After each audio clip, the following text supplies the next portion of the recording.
Hoy vamos a ver la carta de Santiago y vamos a terminar también con la carta de San Judas.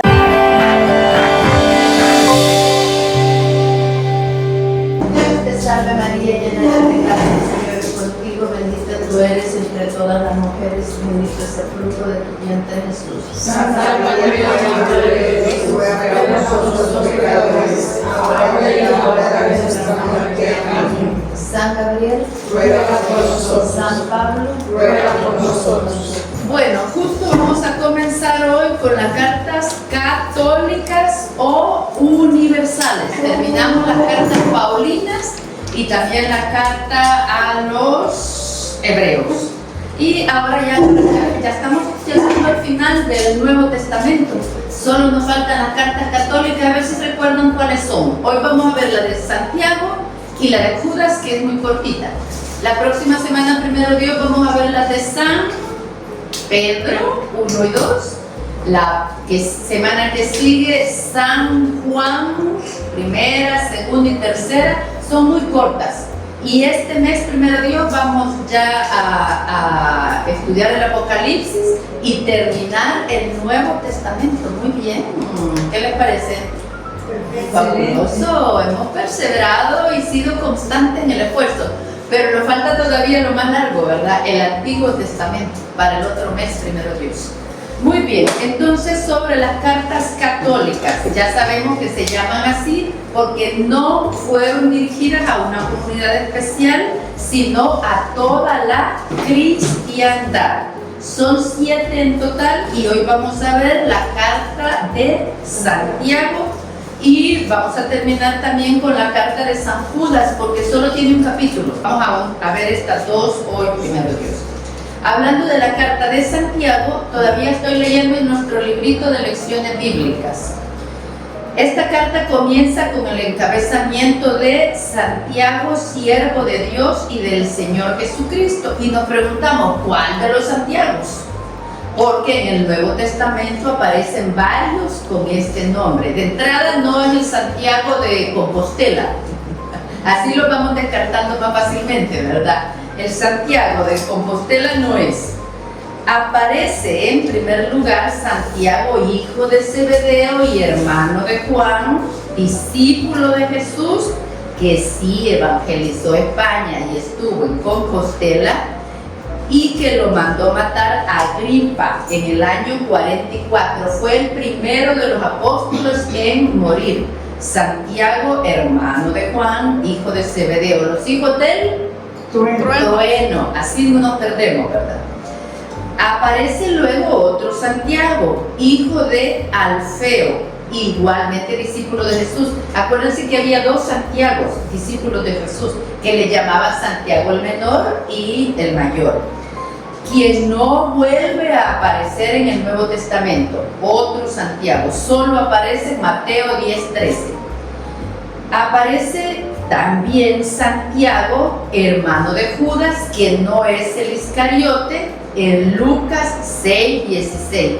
Y finalmente el Santiago que escribió esta carta. ¿Se acuerdan que había un Santiago que presidía la iglesia de Jerusalén? Sí, pues este Santiago. Y aparece finalmente Santiago, posiblemente autor de esta carta, a quien Pablo llama Santiago, hermano del Señor. Probablemente venía entre el grupo de varones que venía con la Virgen cuando querían llevárselo, ¿se recuerdan? Que él estaba predicando y llegaron ellos para llevárselo porque les llegaban noticias de que estaba loco. A él se refiere también Mateo en 13:55 y Juan 7:5. Lo retrata como incrédulo durante el ministerio de Cristo, postura que muy pronto rechaza. Así, en Hechos 1:14 ya se le ve como creyente, lo mismo que en 1 Corintios 15:7.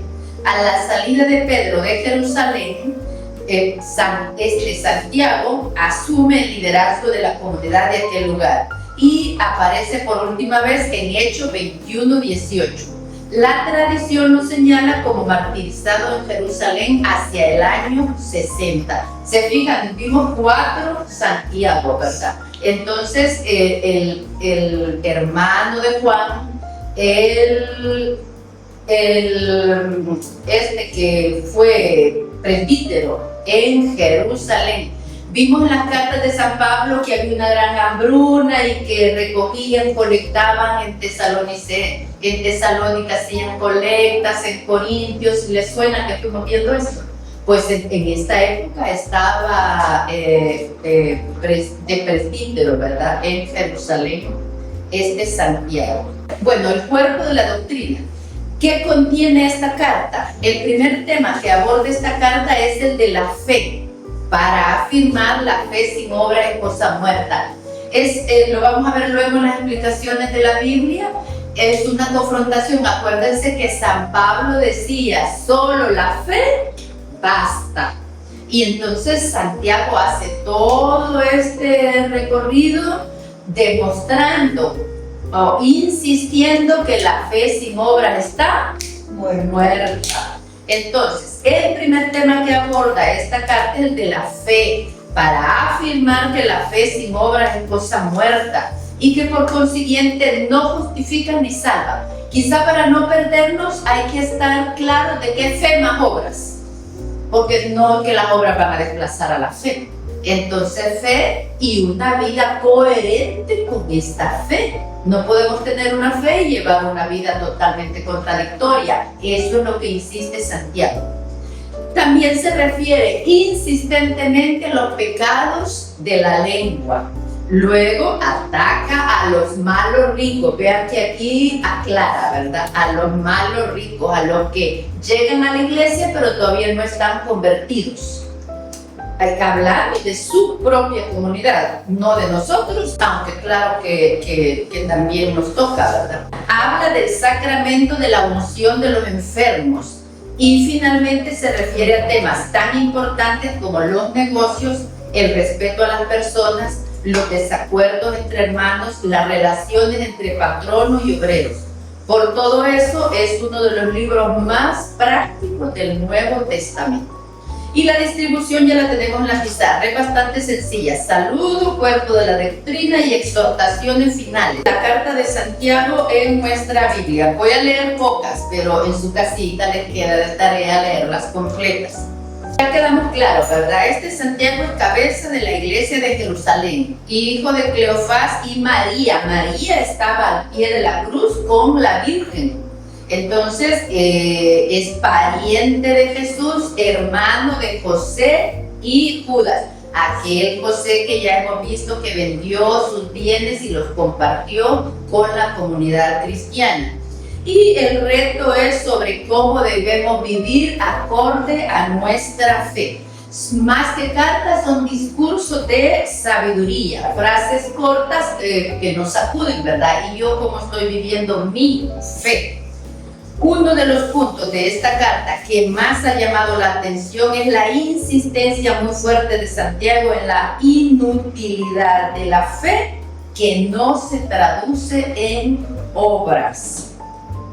Esta insistencia contrasta con las afirmaciones de San Pablo, quien en Gálatas y Romanos afirma que somos salvados por la fe y no por las obras. Por eso pienso yo, ¿verdad? Unidas, ni la otra. O sea, la una sin la otra no tienen valor cristiano, sino que van juntas. Por amor es que hacemos las buenas obras. Es imposible negar la intención de corregirse uno al otro. Más aún, un estudio comparado de las epístolas obliga a decir que Santiago conocía la primera carta de Pablo a los Corintios cuando escribió esta, y que Pablo a su vez conoció la carta de Santiago antes de responderle en Gálatas y en Corintios. Los textos de los hechos relativos al Concilio de Jerusalén invitan a no acentuar demasiado la oposición entre ambos. Pablo, que critica duramente el entorno de Santiago, parece que tuvo por él personalmente más que un simple respeto. Santiago, al dirigirse a los fieles de Jerusalén, enseña cosas sencillas y prácticas, inspiradas en la sabiduría del Antiguo Testamento. La religión auténtica se reconoce en la forma de vivir y de tratar a los que nos rodean. Hace muchos años un sacerdote en la homilía dijo: prefiero pecadores sirviendo que santulones criticando. Entonces imagínense con qué se enfrenta un presbítero que no tiene apoyo. Y entonces, es claro, ¿verdad? Mejor pecadores sirviendo que santulones criticando, que no aportan nada a la iglesia. La enseñanza que da unidad al texto es la coherencia que debe haber entre fe y vida. Mostrar la conducta, nos muestra también la conducta de fe, comportamiento ante las contrariedades y tentaciones, porque ahí es donde nos probamos la fe, ¿verdad? En la tentación, en la dificultad, en las contrariedades. Mientras todo está bien y estamos cantando, alabando y saltando y bailando felices. Pero en el día a día es donde se prueba nuestra fe, nuestra fuerza espiritual, de cómo afrontamos los retos del día a día. Entramos entonces ya a la carta de Santiago, capítulo 1, versículo 1. Santiago, servidor de Dios y de Cristo Jesús, el Señor, saluda a las 12 tribus dispersas en medio de las naciones. En realidad le está escribiendo a su propia comunidad, ¿verdad? Y ya, de entrada, el primer subtítulo es Paciencia en las pruebas. Versículo 2, hermanos, considérense afortunados cuando les toca soportar toda clase de pruebas. Esta puesta a prueba de la fe desarrolla la capacidad de soportar. El que le pide fe al Señor, lo que va a recibir son pruebas para fortalecer su fe, para aprender a soportar las dificultades. Y la capacidad de soportar debe llegar a ser perfecta, o sea, una capacidad de soportar sin quejas, por ejemplo, sin victimismo, por ejemplo. Si queremos ser perfectos, completos, sin que nos falte nada. De entrada, ¿verdad? Un llamado a la paciencia. Pero el versículo 4, voy a continuar en el 5. Si alguno de ustedes ve que le falta sabiduría, ven un tema totalmente distinto, ¿verdad? Frases sueltas. Si alguno de ustedes ve que le falta sabiduría, que se la pida a Dios, pues da con agrado a todos sin hacerse rogar. Da con agrado a todos sin hacerse rogar si le sabemos pedir. Pero hay que pedir con fe, sin vacilar, ¿verdad? Como nos enseñan ahora todos los libros de autoayuda, ¿verdad? Creyendo y dando la gracia ya de una vez. Lo tenemos en la Biblia desde siglos. Y todavía dudamos al pedir, ¿verdad? O pedimos con miseria. Si Dios puede dar con derroche, no tenemos que pedir con miseria. Voy a leer la explicación del versículo 3. Esta puesta a prueba de la fe. No estamos en el mundo para pasarlo bien, ahí no nos equivocamos, ¿verdad? No estamos en el mundo para pasarlo bien. Lo importante es que aprovechemos el tiempo que Dios nos da para crecer y madurar como personas. El que no ha sufrido sabe poco, y los que sufren muchas veces no se dan cuenta que lo mejor de su persona lo deben a que han tenido que superar dificultades, porque eso nos va haciendo crecer en amor, en paciencia, en entrega, y nos va haciendo mejores. Si alguno de ustedes ve que le falta sabiduría, el versículo 5, estoy en las explicaciones, Dios ha puesto a nuestro alcance todo lo necesario para solucionar nuestros problemas. Y del versículo 6 dice la explicación, hay que pedir con fe. Cuando sepamos bien cuáles son los obstáculos que Dios quiere sacarnos de delante, seremos capaces de pedirle sin dudas. Que nadie diga, la gran mayoría de los hombres guardan secretamente un rencor contra Dios y no pierden ni una oportunidad de hacerlo responsable de sus propios errores. No habíamos llegado aquí todavía en la explicación del número 13. Vamos ahora al versículo 9, que ya nos hace un llamado sobre la caridad.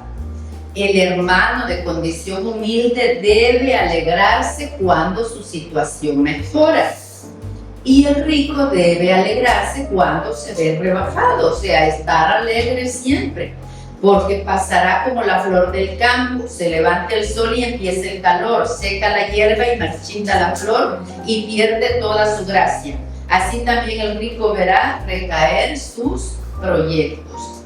El versículo 12 dice, feliz el hombre que soporta pacientemente la prueba. Había leído la explicación del 13 que habla del sentido del sufrimiento. Que nadie diga en el momento de la prueba, Dios me manda la prueba, porque Dios está a salvo de todo mal y tampoco manda prueba a ninguno. Dios no es el que nos está poniendo zancadilla, al contrario, Dios es el que está atento a sostenernos. Acuérdense, es el versículo 13, por Dios no manda la Ay, perdón, estoy leyendo mal, lo voy a leer completo. Que nadie diga en el momento de la prueba, Dios me manda la prueba, porque Dios está a salvo de todo mal y tampoco manda prueba a ninguno. Es Santiago capítulo 1, versículo 13. Ahora nos habla de la responsabilidad. Vamos al versículo 14. Cada uno es tentado por su propio deseo, que lo arrastra y lo seduce. Nos acaba de decir, ¿verdad? No es Dios el que tienta. Y ahora nos dice, cada uno es tentado por su propio deseo, que lo arrastra y lo seduce. El deseo concibe y da luz al pecado. El pecado crece y al final engendra la muerte. Hermanos muy queridos, no se equivoquen. Son las cosas buenas y los dones perfectos los que proceden de lo alto y descienden del Padre, que es luz. Si vamos a culpar de algo a Dios, lo tenemos que culpar de todo lo bueno que recibimos, porque son las cosas buenas y los dones perfectos los que proceden de lo alto y descienden del Padre, que es luz. Allí no retornan las noches ni pasan las sombras. Muy libremente nos dio vida y nos hizo hijos suyos mediante la palabra de la verdad, para que fuéramos la flor de su creación. Vean qué hermosa la voluntad de Dios, ¿verdad? Que seamos la flor de su creación. Dice el versículo 19, hermanos muy queridos, sean prontos para escuchar, pero lentos para hablar y enojarse. Es como consejería, ¿verdad? Es consejos. Prontos para escuchar, nosotros al revés, ¿verdad? Prontos para hablar y juzgar y acusar, y lentos o nulos para escuchar.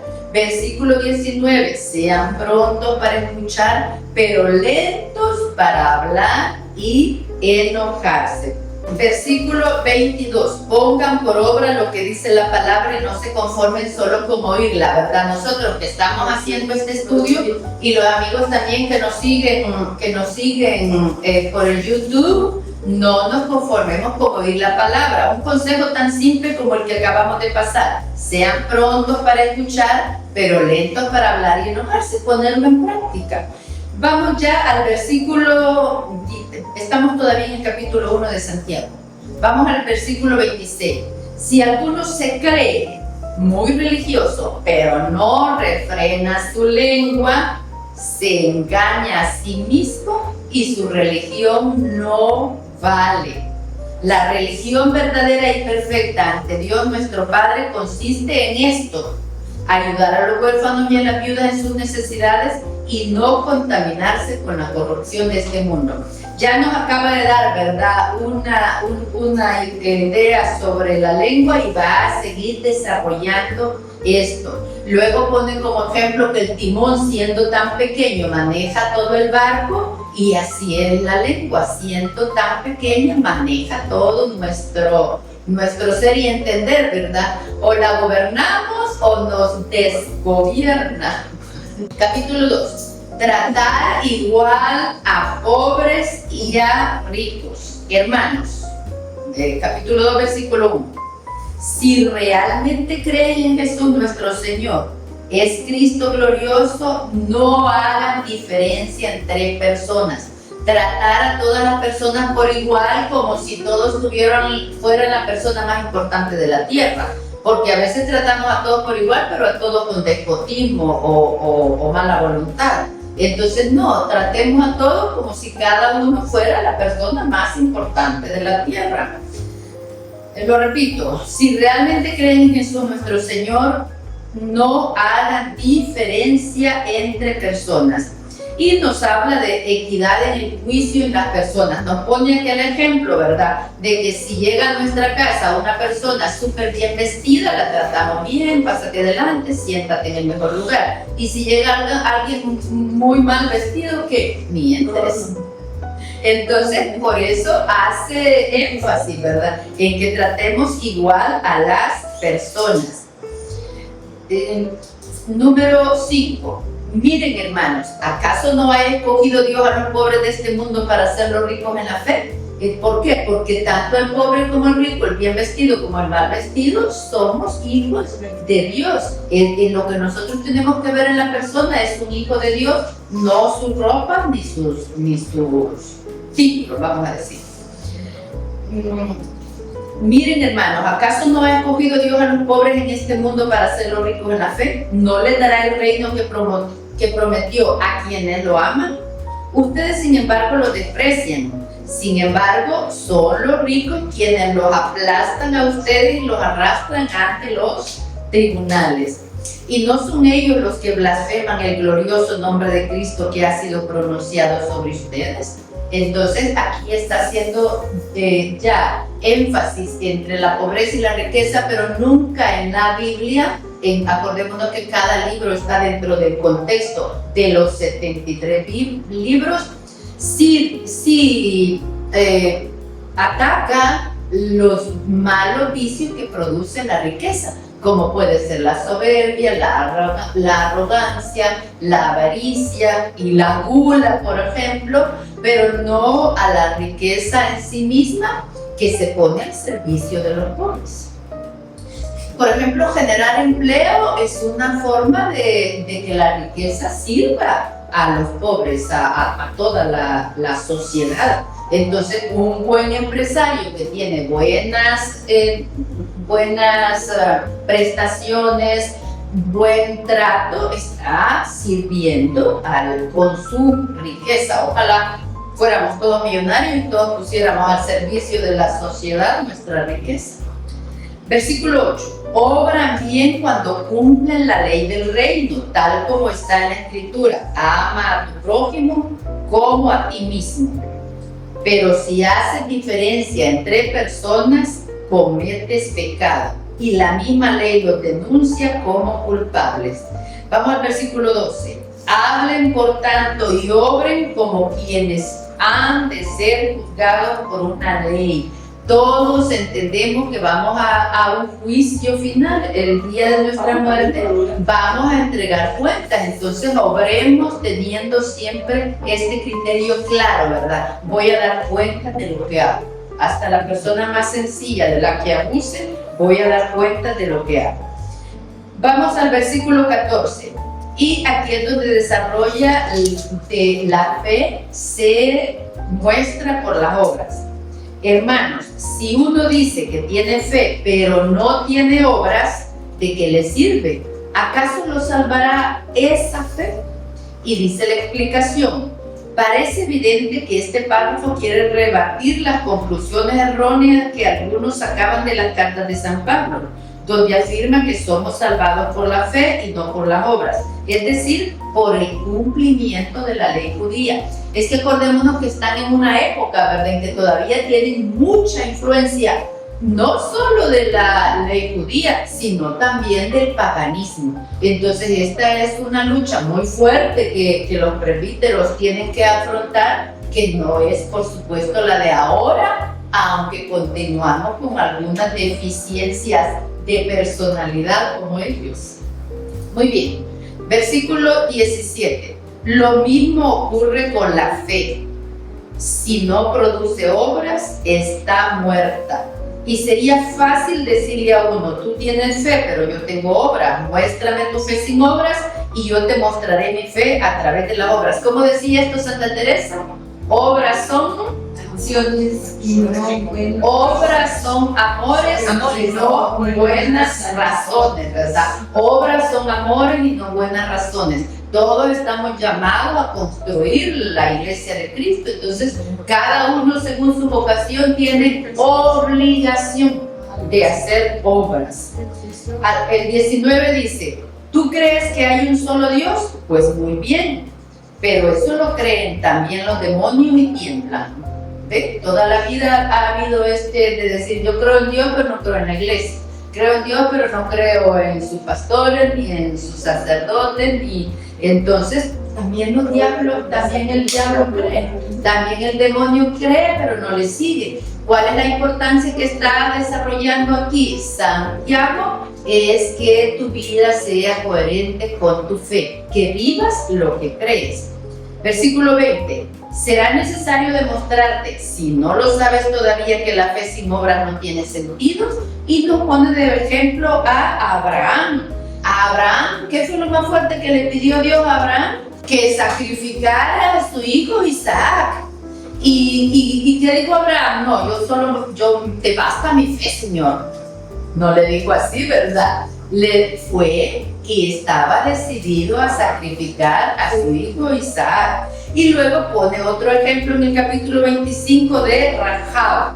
La prostituta fue admitida entre los justos por sus obras, porque dio hospedaje y ayudó a escaparse a los que había mandado Moisés a ver cómo estaba la situación en las tierras que tenían que conquistar, ¿verdad? En la tierra prometida.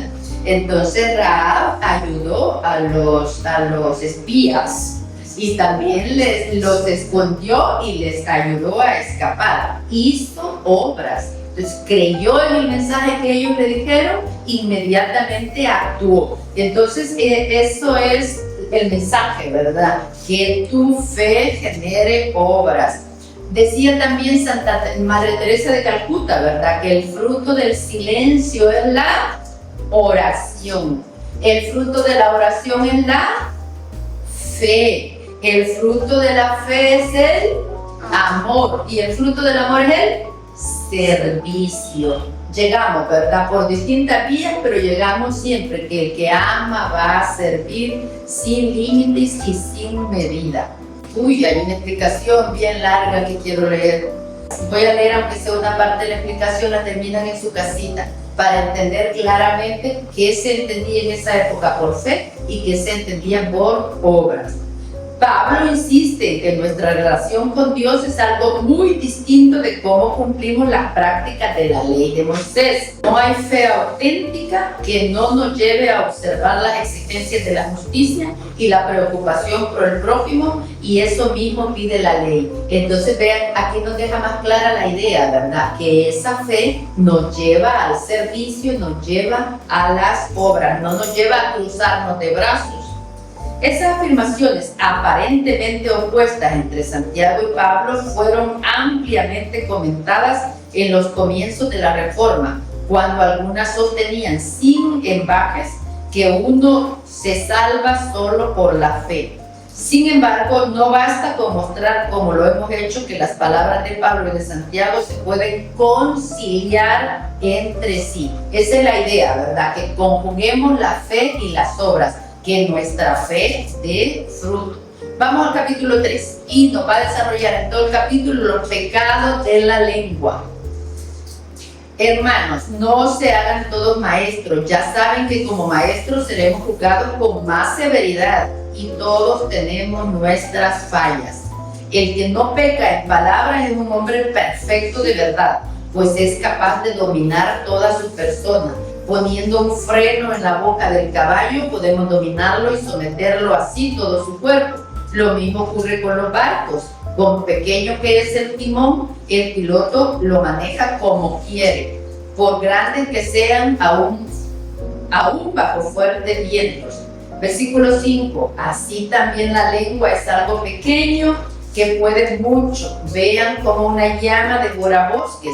La lengua es un fuego y es un mundo de maldad. Rige nuestro organismo y mancha a toda persona. El fuego del infierno se mete en ella y lo transmite a toda nuestra vida. No tiene aquí ninguna complicación Santiago en ser tan directo, ¿verdad? Es casi hasta agresivo, ¿verdad? Pero sabe a quién les está hablando, sabe de qué mal padecen y va directo, sin miedo. Sin miedo. Vamos al versículo 8. Pero nadie ha sido capaz de dominar la lengua. Versículo 10. De la misma boca salen la bendición y la maldición. Versículo 11. Hermanos, esto no puede ser así. ¿Es que puede brotar de la misma fuente agua dulce y agua amarga? La higuera no puede producir aceitunas ni la vid higos. Lo salobre no dará agua dulce. Y también una idea que nos dan es que hablemos siempre teniendo en cuenta la presencia de Dios. Si nosotros tenemos en cuenta la presencia de Dios, siempre vamos a hablar mejor para dominar nuestra lengua. Porque a veces pensamos que solo es calumniar al prójimo o hacer chismes. No, está hablando de toda palabra que decimos que no es coherente con nuestra creencia. Creo que a todos nos escapan palabras que no son coherentes con nuestra creencia. La idea es que cuando conocemos las dificultades o las faltas del prójimo, oremos por ellos y no divulguemos la información. Vamos al versículo 13, siempre del capítulo 3. El tema es la verdadera sabiduría. Así que eres sabio y entendido. Si tu sabiduría es modesta, veremos su fruto en tu conducta noble. Qué bueno que seas sabio, pero que se te note. ¿En dónde se te va a notar? En tu conducta noble. Versículo 17. En cambio, la sabiduría que viene de arriba es ante todo recta y pacífica, capaz de comprender a los demás y de aceptarlos. Está llena de indulgencia y produce obras. No es parcial ni hipócrita. Los que trabajan por la paz siembran en la paz y cosechan frutos en todo lo bueno. Vean qué consejo más extraordinario, ¿verdad? Que se te note en la nobleza, en tu vida pacífica, comprensiva, aceptar a los demás con indulgencia, estar lleno de buenas obras y no ser ni parcial ni hipócrita. Muy bien, vamos al capítulo 4 y nos va a hablar de las ambiciones que nos pierden.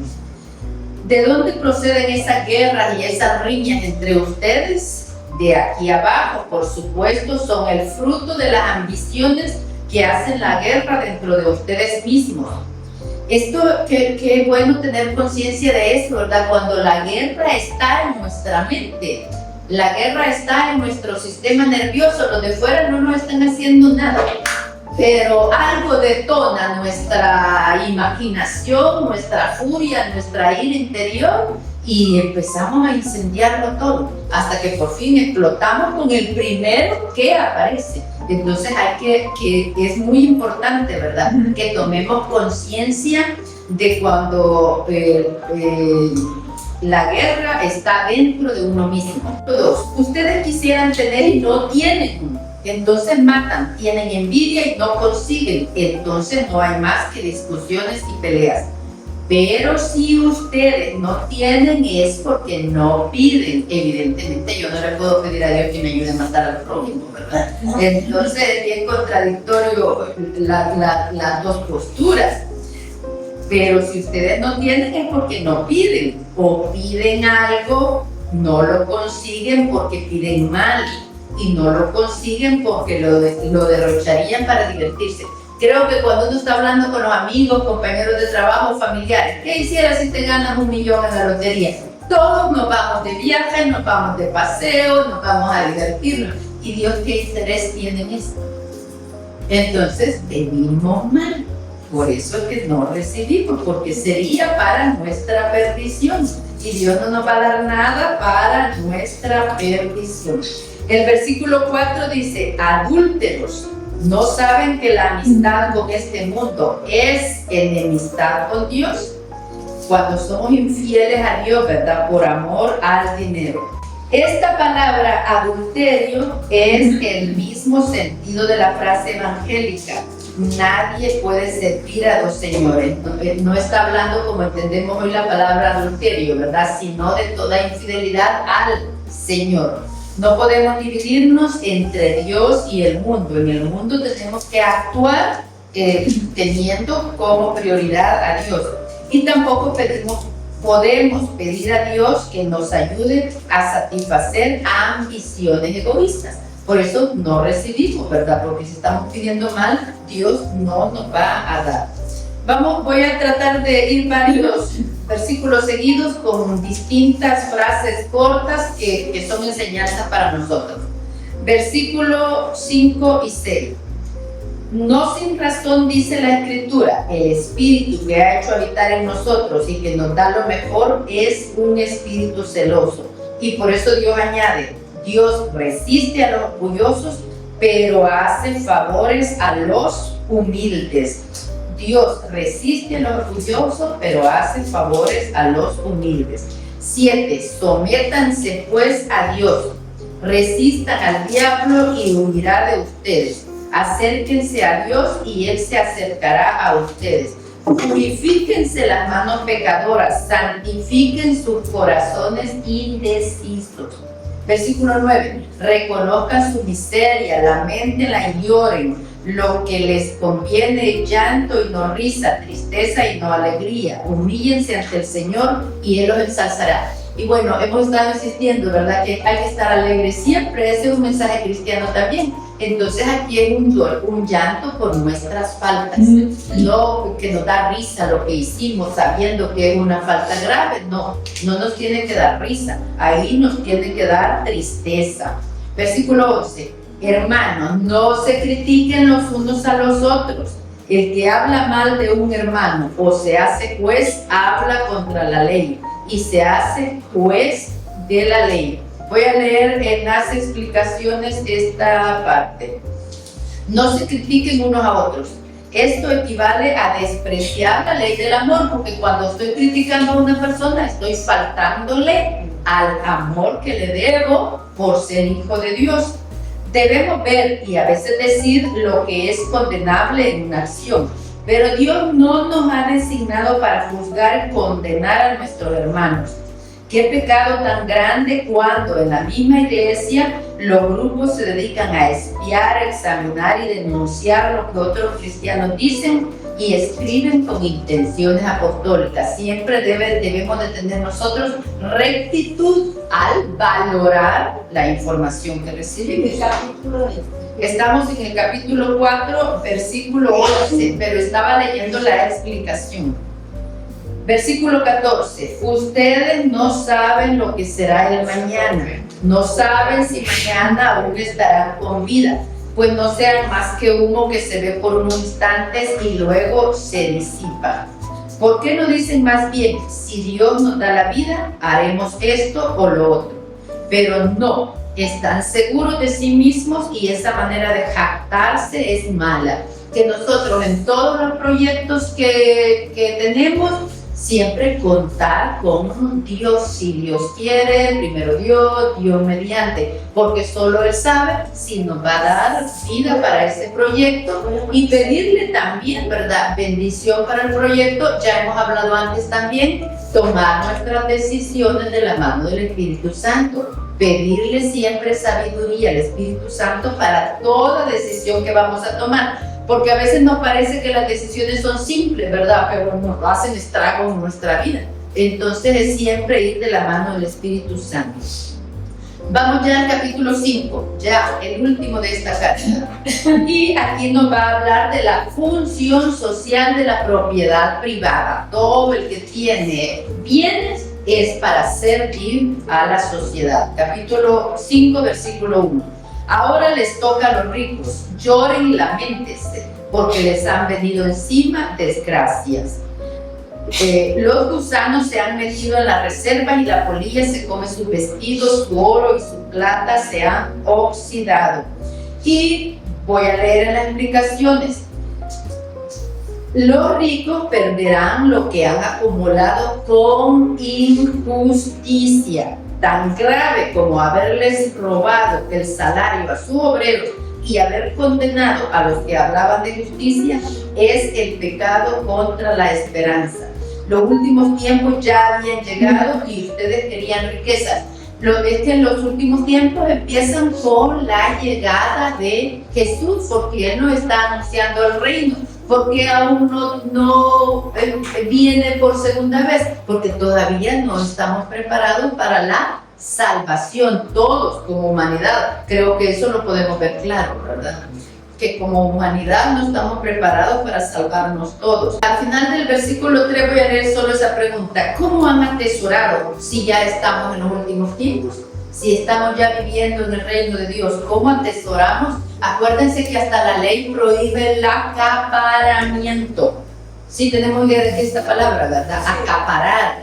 Hasta la ley lo prohíbe, porque no está bien que, como dice San Buenaventura, también tiene otra frase fuerte que dice: toda esa ropa que tú tienes en el armario y no usas, se la robas al pobre que está desnudo y pasando frío.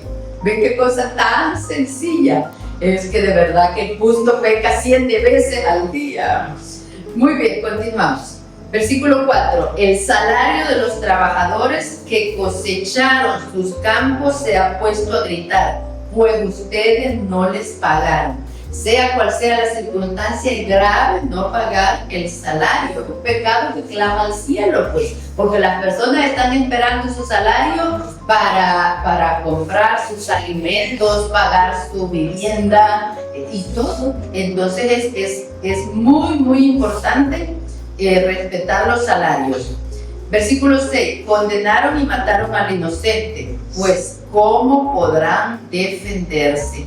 Y es bien importante, ¿verdad?, que veamos a Cristo en las necesidades del hermano. Versículo 7. Tengan paciencia, hermanos, hasta la venida del Señor. Miren cómo el sembrador cosecha los preciosos frutos de la tierra que ha aguardado desde las primeras lluvias hasta las tardías. Sean también ustedes pacientes y no se desanimen, porque la venida del Señor está cerca. Versículo 9. Estamos en el capítulo 5, versículo 9. Hermanos, no se peleen unos con otros y así no serán juzgados. Vean qué frase tan sencilla, ¿verdad? No se critiquen unos a otros, no peleen unos con los otros. Si te están haciendo una injusticia, ofrécela a Dios. Pues estamos hablando de personas que trabajamos juntas en los ministerios, en las parroquias, ¿verdad? Si te hacen una injusticia, déjala pasar. Dice una frase que la mentira tiene patas cortas, ¿verdad? Siempre la alcanza la verdad. Entonces hay que dar tiempo a que la verdad llegue. Versículo 12. Otro punto muy importante, hermanos: no juren, ni por el cielo, ni por la tierra, ni por ninguna otra forma. Que su sí sea sí y su no sea no. De otro modo serían reprensibles. Y ya para finalizar, trata de la unción a los enfermos. Versículo 13. Hay entre ustedes alguno desanimado que rece. O sea, cuando estamos de bajón, decimos hoy, ¿verdad? Deprimidos, aburridos, que rece. ¿Está alguno entre ustedes alegre? Que cante himnos a Dios. Decía San José María, ¿verdad? Cantar es cosa de enamorados. Entonces, si estamos alegres, cantemos himnos a Dios. Aquí viene sobre la unción de los enfermos. ¿Hay alguno enfermo? Que llame a los ancianos de la iglesia, que oren por él y lo unjan con aceite en el nombre del Señor. Versículo 15. La oración hecha con fe salvará al que no puede levantarse, y el Señor hará que se levante. Y si ha cometido pecados, se le perdonarán. Por eso en la iglesia, en nuestra iglesia, la unción de los enfermos solo la puede dar el sacerdote consagrado, porque conlleva el perdón de los pecados. Y solo él, a través de la confesión en nombre de Cristo, puede perdonar los pecados. Muy bien, vamos a dejar hasta acá la carta de Santiago. Cambiamos de emisora. Carta de San Judas. Judas, hermano de Santiago, escribió esta carta a la iglesia de Palestina, Siria y Mesopotamia. Aparece como un creyente en Hechos 1:14 y escribe como siervo de Jesucristo. Esta carta encierra una fuerte diatriba. ¿Conocemos esta palabra? Significa un discurso violento, agresivo o ofensivo contra los falsos doctores que corrompen la integridad de la fe.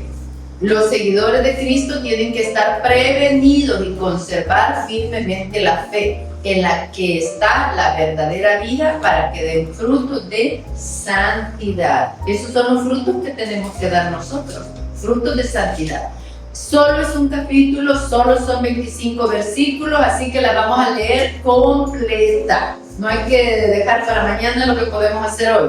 Los 25 versículos que tiene se pueden dividir así: saludo y motivo de la carta, los falsos doctores, castigo que les amenaza, sus blasfemias y perversidad, exhortación a los fieles y deberes de la caridad y doxología.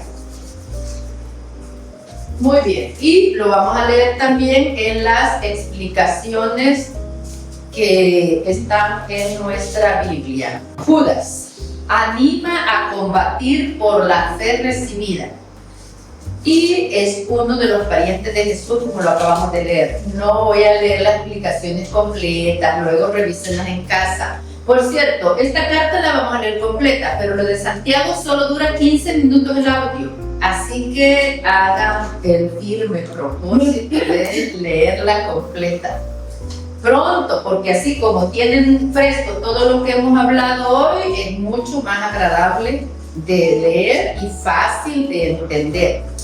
Vamos con la carta de Judas. Esta carta bastante corta, de tono firme, por no decir agresivo, puede sorprendernos por ejemplo que da de la justicia, siempre dispuesta a castigar los pecados graves contra el orden moral. Por eso nosotros, ¿verdad?, insistimos en Jesús misericordioso, en Dios misericordioso, porque si nos sometemos a un juicio de justicia, quizá no lo superemos. Nosotros siempre estamos confiados en un juicio de misericordia. Para mejor entender el motivo de este discurso, hay que aceptar que desde el comienzo las comunidades cristianas no estaban compuestas solo por santos, igual que hoy, no somos santos. En un mundo en que hasta los violentos y los impuros hablaban un lenguaje religioso, algunas personas podían convertirse al cristianismo sin haber renunciado a sus deseos y malas acciones. Incluso se cuenta, ¿verdad?, que esperaban hasta el final de sus días para bautizarse, porque así se iban limpios y puros. O sea que hay que cansarse de pecar para hacerse bautizar y ya vivir limpio y puro. No, ¿verdad? No es así, no es así lo que nos enseña nuestra iglesia. Es muy difícil, por ejemplo, saber si los reproches que Santiago dirigía a los ricos sin conciencia iban dirigidos a cristianos o a ricos no convertidos que perseguían a los pobres de la comunidad. Vean aquí qué importante este agregado, ¿verdad? Ricos sin conciencia. No podemos pedir a esta carta altas consideraciones sobre el misterio cristiano, pero invita a ver cómo incluso hoy el demonio sabe hacer su trabajo, hasta en las comunidades famosas por su fervor y en los medios más eclesiásticos. Ya la iglesia no trata de tapar el sol con un dedo, ¿verdad? Y todos los escándalos que se dan en la iglesia los conocemos todos. Entonces ya sabemos que estamos llamados a ser santos, pero que estamos combatiendo nuestros propios vicios, nuestras propias tentaciones. Vamos entonces al capítulo 1. Si no pierdo la perspectiva, lo vamos a leer entero. Judas, servidor de Jesucristo y hermano de Santiago. Lo primero y más importante, no es Judas el Iscariote, ¿verdad? Es Judas, hermano de Santiago. Versículo 2. Abunde entre ustedes la misericordia, la paz y el amor. Amadísimos, tenía un gran deseo de escribirles acerca de nuestra común salvación y me sentí obligado a hacerlo para exhortarlos a luchar por la fe que Dios entregó de una vez para siempre a sus santos. Versículo 4. Porque se han infiltrado ciertas personas que ya estaban inscritas para esta condenación, gente impía que hacen de la gracia de nuestro Dios un pretexto para su libertinaje y niegan a nuestro único dueño y Señor Jesucristo. Esto ha pasado en todas las épocas, ¿verdad? Como dice la Escritura, lobos disfrazados de corderos que aprovechan la fe del prójimo para hacer el mal. Versículo 5. Quiero recordarles algo que ya saben, y es que el Señor, después de liberar a su pueblo del país de Egipto, intervino por segunda vez para entregar a la muerte a los que no creyeron.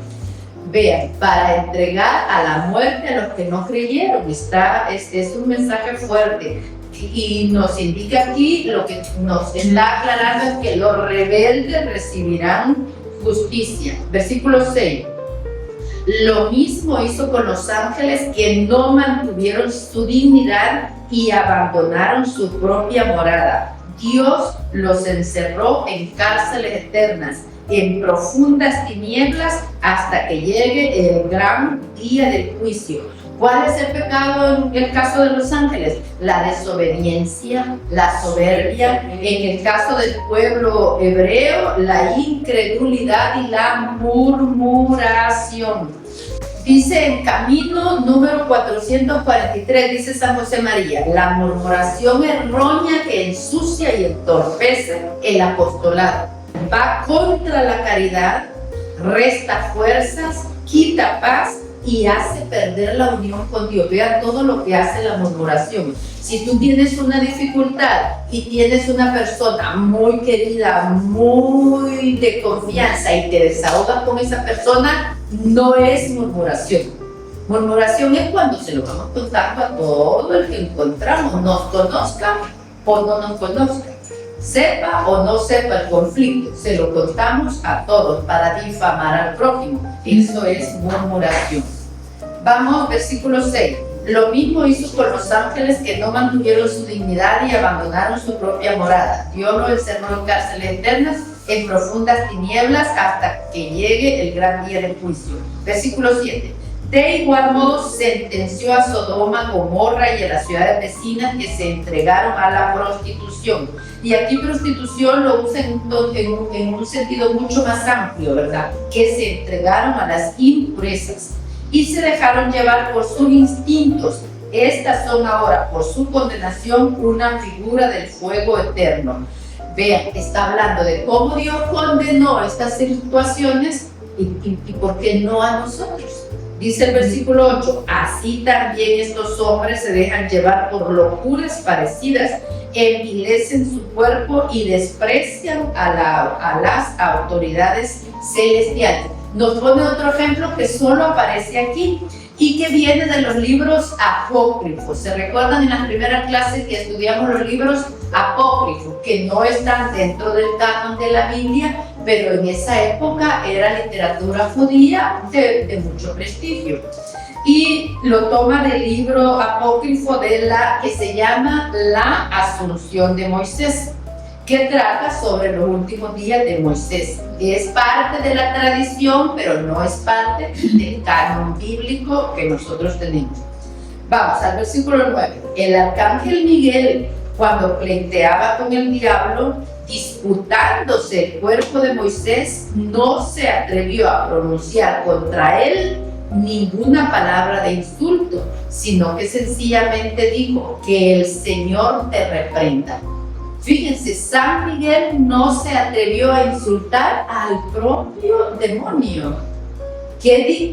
¿Cómo le dijo? Que el Señor te reprenda. En cambio, esa gente insulta y desprecia todo lo que no pueden entender y lo que conocen por instinto. Como animales, lo utilizan para la corrupción. Está hablando a su comunidad en esa época, pero nos cae a nosotros también, ¿verdad? Que sin tantita pena insultamos al prójimo. ¿Y cuál es el gran ejemplo que nos dice Judas? Ni siquiera se atrevió a insultar al diablo San Miguel, no una persona cualquiera. Vamos al versículo 11, nos sigue hablando de los rebeldes. Pobres de ellos, siguen los pasos de Caín, se extravían por causa del dinero al igual que Balaam y pierden como el rebelde Coré. También son personajes bíblicos, ¿verdad? Caín lo tenemos más conocido. Y Coré también es de la época de los 40 años que estuvieron en el desierto, también se revela y también en la serie se ve muy bonito, ¿verdad? Cómo van huyendo y se abre la tierra y se los traga la tierra a todos los rebeldes. Vamos al versículo 12. Echan a perder las comidas de fraternidad que celebran ustedes, pues no piensan más en sí mismos y comen desvergonzadamente. Lo vimos hace unas pocas semanas en otra carta, ¿verdad? Que llevaban, por los que tenían, llevaban exceso de comida y bebida y se embriagaban y pecaban de gula y de excesos y los pobres allí solo milando como un chiquito. Continúa el versículo 12. Son como nubes arrastradas por el viento que no dan lluvia, árboles que no dan fruto al final del otoño y que ya están muertos antes de ser arrancados de raíz. Sí, ¿verdad? Notamos que son palabras fuertes para ellos y para nosotros. Olas embravecidas del mar que arrojan la espuma de su vicio, estrellas errantes a las que esperan las tinieblas eternas. Aquí está haciendo alusión, ¿verdad?, a ese libro apócrifo, que por eso nosotros no reconocemos estos ejemplos, porque no hemos estudiado estos libros. Luego continúa versículo 14. Aquí hace alusión a otro libro apócrifo de Enoc. Es libro de Enoc. El patriarca Enoc, el séptimo después de Adán, dijo de ellos estas palabras: el Señor viene con miles de ángeles para juzgar a todos, pedirá cuentas a los que se burlan del bien por todas las veces en que se burlaron y castigará a los pecadores, enemigos de Dios, por todas las palabras injuriosas que profirieron. Aquí está siendo muy claro, ¿verdad?, sobre el juicio de todos nuestros actos. Versículo 16, son descontentos y frustrados que solo tratan de satisfacer sus pasiones. Su boca está llena de palabras altisonantes y con ellas quieren impresionar a la gente para provecho propio. Fíjense, aquí está censurando incluso las palabras antisonantes, ¿verdad? Que ya nosotros nos las tomamos con tanta naturalidad. Pero ustedes, amadísimos, recuerden lo que los apóstoles de Cristo nuestro Señor les anunciaron. Ellos les decían que al final de los tiempos aparecerán hombres que se burlarán de Dios y seguirán sus pasiones impías. En la actualidad, estos son los que causan divisiones, no van más allá de lo humano y no tienen el espíritu. Aquí está haciendo también alusión a lo que San Pablo llamaba la carne, ¿verdad? Hombres carnales, personas carnales, no personas espirituales. Versículo 20. En cambio, ustedes, queridos hermanos, construyan su vida sobre los fundamentos de su santísima fe. Oren en el Espíritu y manténganse en el amor de Dios, aguardando la misericordia de Jesucristo nuestro Señor, que los llevará a la vida eterna. Aquí nos está hablando de las tres virtudes teologales: fe, esperanza y caridad. Dice, construyan su vida sobre los fundamentos de la santísima fe. Oren en el Espíritu Santo y manténganse en el amor de Dios. Luego en el versículo 22 nos dice: muestren comprensión con los que dudan. A unos los salvarán arrancándolos del fuego eterno, con otros deberán actuar con mucho cuidado, sin tocar ni siquiera sus ropas, por miedo a la contaminación. Y ya llegamos a la parte final, el versículo 24, que es la doxología. Entonces, ahí pongan un apartado, si pueden luego hacer anotaciones. Doxología se refiere a alabanza a Dios. Entonces ya en estos dos versículos encontramos alabanza a Dios, al Dios único que puede preservarlos de todo pecado y presentarlos alegres y sin mancha ante su propia gloria, al único que nos salva por medio de Cristo Jesús nuestro Señor. A Él sea la gloria, el honor, la fuerza y poder desde antes de todos los tiempos, ahora y por todos los siglos. Amén. Esta es la enseñanza de siempre, ¿verdad? Orar al Padre por intercesión de Jesucristo y consagrarnos al Señor obedeciendo sus enseñanzas. El mejor indicador de lo que crees es cómo vives tu vida, cómo vives tu fe. ¿Algún comentario? ¿Verdad que vale la pena leerlas? Cada una de las cartas o libros que vamos estudiando nos van enamorando un poco más. No solo de Jesucristo, no solo de su iglesia, sino también de la Escritura. Y a los amigos que nos siguen en las redes también, ¿verdad? Que enciendan el audio 15 minutitos, que terminen de leer esta carta y que también la compartan con el que quiera y con el que no quiera. Gracias. Dios te salve María, llena de gracia. Tú eres entre todas las mujeres, bendito es el fruto de tu vientre, Jesús. Santa María, Madre de Dios, ruega por nosotros pecadores, ahora y en la hora de nuestra muerte. Amén. Santa María, Esperanza nuestra, clave del Señor. Ruega por nosotros.